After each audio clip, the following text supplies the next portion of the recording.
Your turn, honey. In the one place in America where women still have a right to choose. You can vote any way you want.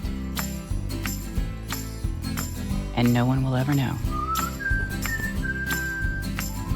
Did you make the right choice? Sure did, honey. Remember, what happens in the booth stays in the booth. Vote Harris Walls. Vote Common Good is responsible for the contents of this ad. So this ad is very bizarre because basically it's saying that you should just straight up lie to your spouse, right? Like this is peak American politics now. If there's someone you disagree with fundamentally, even if it's your, partner, you should just lie to them. Like just straight up lie to them. Oh, your vote, nobody will know who you voted for. Yeah, that's true. It's supposed to be anonymous. I'm not saying voting shouldn't be anonymous, but if you have to lie to your spouse about who you're voting for, that's a big problem for your marriage, right? If you fundamentally disagree to such a level that you straight up have to lie to them, that's just ridiculous. And to me, this is like so bizarre. Like American politics has gotten so divided. If you have not made a decision on who you're voting for, I cannot comprehend that. I really can't, because everything about them is so diametrically opposed. Their entire worldviews, their whole philosophies, everything they believe, and it's whatever it's based on, is completely different from each other. Completely. So I can't comprehend how someone can be in the middle, because these are not issues that you can really be in the middle on. Totally open border, closed border. Capitalism, communism. Interventionalism versus isolationism. Religion, anti-religion. Right? Like free speech, anti-free speech. There's these fundamental principles. It's like, how can you possibly be in the middle on any of these things? It's very, very bizarre. It doesn't make any sense to me how you could be like on the fence. And I think it's just because people are focusing way too much on who the person is. They're like, oh, I have to choose between Kamala and Trump. It's like, no, you choose between their policies and what they do and the actions of what they've done. I mean, they've both been in office, right? You've seen the track records.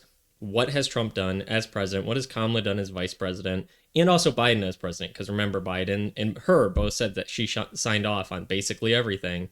She was in full support of everything. She was the last person in the room. So last 4 years, 4 years before that. Look at that. Ignore the people, right? Ignore the tweets. Ignore the ads.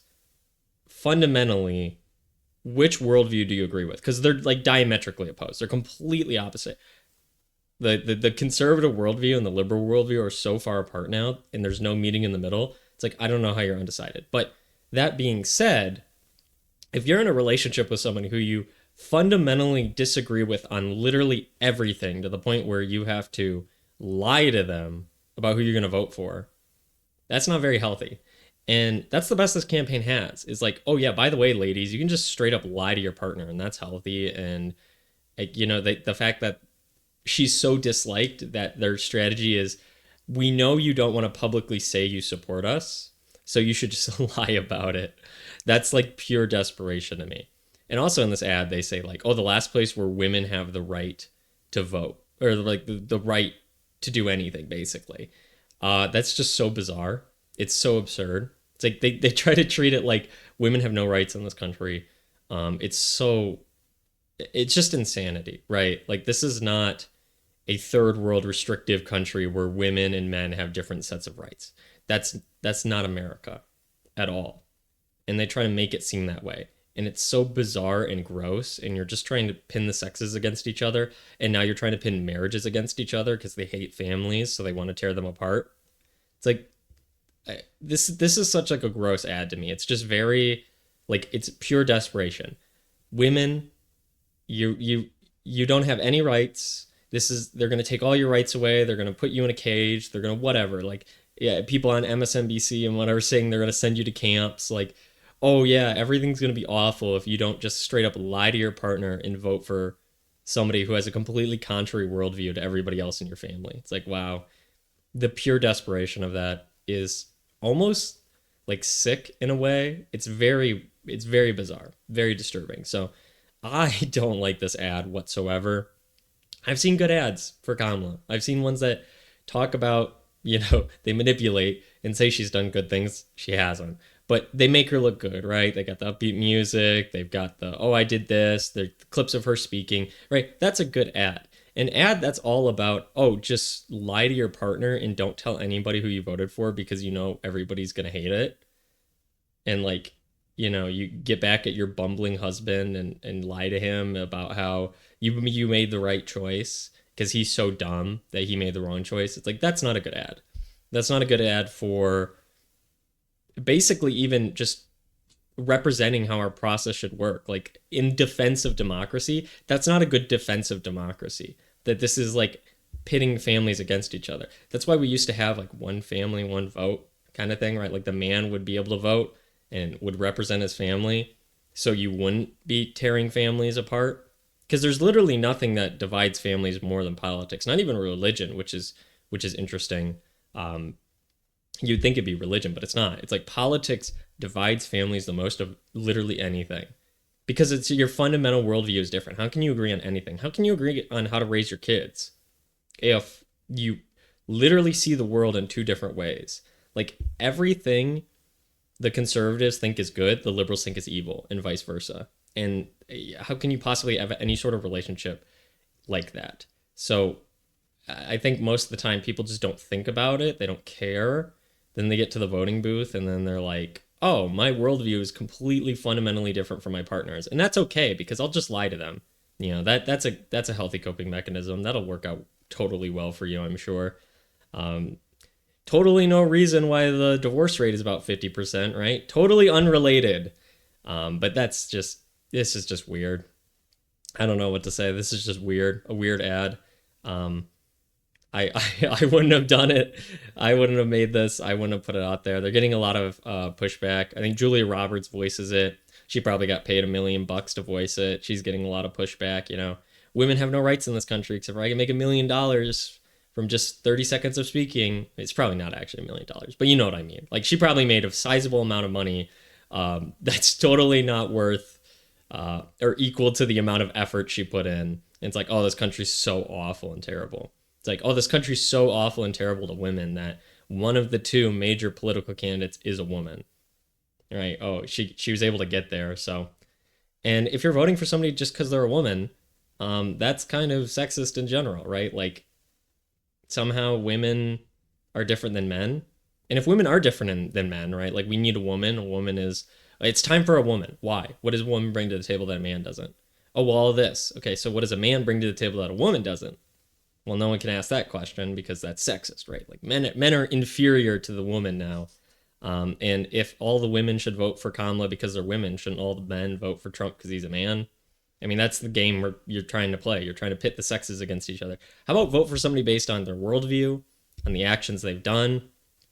If they go out and they give bad speeches, both Trump and Kamala have given bad speeches, but they both made mistakes. They both flubbed their words. That's fine. That's excusable. Both of them have even said bad things, right? Like they've insulted the other group of people. We get that. If you still think that's more important than the actions they've done and the worldview they have, that's silly. That's very, very silly. Because you're just evolving to a popularity contest at that point, right? Like you're not even focused on what they're going to do.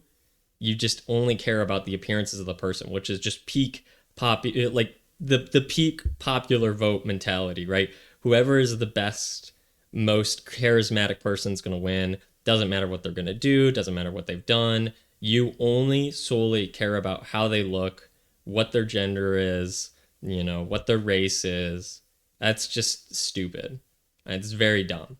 And like you probably shouldn't vote if that's like how you're voting is basically based on your popularity contest mentality of like, oh, this person just appears better to me. Even though the worldview may be entirely contrary to you, entirely contrary to everybody in your family, and separate you from your family to the point where you know that and you just have to lie about it. And then they're encouraging you to just lie about it because they know that it's going to destroy your family or whatever. Yeah, that's not a good mentality to have to vote. That's why we had laws about voting in the past. Not saying those are great and we should bring those back, but the founding fathers understood that there should be some restrictions to voting for that reason. is that people who, if everybody's able to vote because you have made it 18 revolutions around the sun and you happen to be born on this patch of dirt, that's all it takes. Like, just survive to 18. Nothing worthy of merit. You have merited nothing. You were born because of your parents, not your merit, and you survived to the age of 18. It's probably still not your merit. It doesn't mean anything about how you can make a decision. And so that is not a voting restriction. That's the basic bare minimum of voting restrictions. When you don't have any voting restrictions, it just turns into a popularity contest. They figured this out in like ancient Greece. It just turns into a popularity contest. It is the same form and the that you choose to go to dinner, right? Everybody raise your hand for who wants to go here or there, right? Who's your favorite K-pop idol? Raise your hand. What's your favorite cereal? Vote on the back of the box, right? Like that's what the American elections have become, when everybody gets to vote with no thought into the worldview, into the politics, what's actually going to happen, how this is going to affect you. It just devolves in identity politics. It's very silly. We should have some restrictions. I'm not saying it should go back to being only like property owning men should be allowed to vote. No. But maybe a test, maybe the property owning thing. That might not be the worst thing in the world. You have some skin in the game, something, right? You need something. Probably a test would be good, right? Pass a high school civics test and then you can vote, because then you have some basis of information, because you need a moral and educated population to vote. And we don't have that, because people are just voting for the person that aligns with their party. They're voting for whoever their friends are voting for. They're voting for the last ad they saw. It's very silly. It's very shallow. And that's why we kind of keep getting bad candidates, is because people are voting for who is put up for them and just accepting whatever, kind of slop candidates are presented to them. And then they vote based on personality instead of action, which, surprise, surprise, when the person gets elected and everything gets worse. That's why everything has gotten worse over the last several decades. I mean, can anybody really say the country's in a better place now than it was 50 years ago? I mean, maybe on certain metrics, but like overall, no. So I don't know. Voting's kind of, those questions are coming up, right? Because you see stuff like this where it's like, just lie to your family. That's the solution to democracy, is like, just lie. It's like, this is like putting a Band-Aid on something. This is not a viable solution. This is not a viable process. You should not be encouraging people to pit themselves against their family, their friends, their community. Politics should not be so divisive in this way, to the point of where it is, where everything is so, like, the worldviews are so diametrically opposed. A country like that cannot stand. It's not feasible. I understand that. That's why I even think that no matter who wins, the other side's going to say they cheated. That both sides are going to do that. I think that's pretty, like, if you don't think that's going to happen, you're insane. I mean, clearly, we saw that in 2020 with Trump, obviously, because the media won't shut up about it. But what about 2016? Hashtag not my president. He cheated. He's not a legitimate president. Even Hillary was saying that. So, like, we've seen this in the two most recent elections from both sides. And you think it's not going to happen again? And you think that's not going to pit families against each other? I mean, what happens when mom, who secretly lied to dad to vote, says that, oh, Trump wins, well, he's an illegitimate president. And then one of her kids believes her and the other one believes the dad, right? Well, Trump is the president. Is this great? Is this like where we should head as a country? Is this really what we want to do? Pit families against each other? Lie to vote? Be this divisive? Really? Like, is this process good? Has this process of everybody getting to vote democracy led to anything good? Really? Do you really think that? Because I don't. And I think a lot of people are starting to say, no, there's something clearly wrong with our whole democratic process. Something is clearly messed up here, and it's not leading to anything beneficial or good. So, I mean, still vote. I encourage you to do that. Some people are saying don't vote. That's stupid. Like, we still have the opportunity. How legitimate it is, it's for another video. But you vote for who you think. Vote for the worldview you agree with, the person who agrees with you more. Just ignore the individual, because the party system is more than just the individual, right? And then also vote for the Senate and the House, because nothing can get done if it's just the president. Like, really. I mean, they can do a little bit, but if you don't have full control one way or the other, it's just gridlocked for 2 years and then nothing happens. So vote across the board, the worldview you agree with. Don't lie to your friends and family. Make an argument for who you believe in, compellingly, compassionately, and kind of encourage people to see your point of view. Even if they disagree with you fundamentally, at least explain why you believe the things you believe, and try to listen to them as why they believe the things they believe. You can think somebody's totally wrong, but you should at least understand where they're coming from and why they believe it, versus just saying, oh, they're evil, right? They're evil enough where I need to just straight up lie to them. That's a bad attitude to have. That's why the country's become so divided, is because it's just everything you believe in is wrong, and I have no idea why you believe it. You know, I think the liberals are wrong on most things. I think their problem identification is pretty good. I think their problem solving and solutions are dumb. But I understand why they believe it, why they want it. I can at least acknowledge that. I get it. It comes from their sense of empathy. And if you don't think they're doing things because they think it's the right thing to do, that's wrong. You may disagree that it's the right thing to do, but they think it's the right thing to do. Understand why they think that. And vice versa, your conservative uncle or aunt or grandpa or whatever, understand why they believe the things they believe. Maybe you can find some common ground. You know, maybe your interests, what you both want the country to be like, is the same. It's just your process, your position on how to get there is different. Talk that out, figure it out as family. Don't let this election rip your families apart. And you know, I'll just keep kind of talking about these ads and stuff because there'll be more funny ones like this, I'm sure. But this is not the way to do it. This is not the way our process was set up to be. This is not the point we should be at. And I think things will kind of only get worse if we continue to do elections the way we've done them in the past. So that's my thoughts on this. Thank you for watching. If you liked it, like, share, subscribe. Let me know what you think down in the comments below. And as always, thank you for watching.